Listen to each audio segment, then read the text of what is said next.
পোকা। আর এই দেখেন আমাদের ছোট্ট একটা লেক, এই লেকে আমরা মাছ চাষ করব। আমাদের এই লেকটাই হচ্ছে এই বাগানের সৌন্দর্য, লেকটাই বাগানের সৌন্দর্য দ্বিগুণ বাড়িয়ে দিবে। তো আমি একদিকে সবজি উঠাচ্ছে আর আমি একদিকে যাচ্ছি লেবু উঠাইতে। সেদিন উঠাতে চাইছিলাম কিন্তু আমার স্বামী উঠাইতে দিল না। এখন এসে বলতেছে লেবু নাকি পেকে গেছে। তো দেখি কোন লেবুটা পাকলো, সেই লেবুগুলো এখন উঠাই নেওয়া যাব, যেহেতু বাসায় এখন একদমই লেবু নাই। কোন জায়গায় পাইকে আছে বললো, দেখতে পাচ্ছি না। মাশাআল্লাহ, যে আমাদের পেঁপে, এই যে লেবু একটা পড়ে আছে, দেখি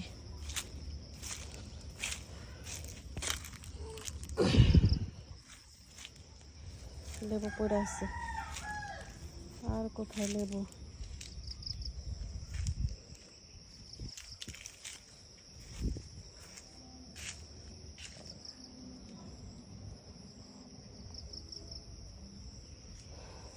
এই যে এই গাছেরটি মনে হয় বলছে।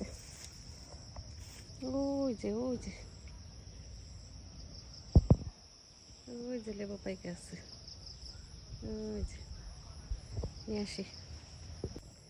এই যে একটা ছিললাম, আরো একটা পেকে আছে।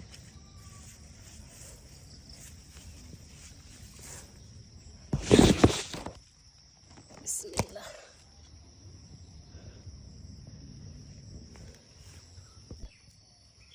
বিসমিল্লাহ।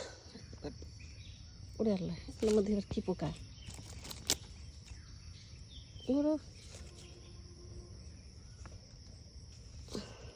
গেছে এই নাকি মাগো, একটা পোকা।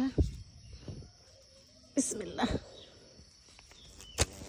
ওই কি পোকা!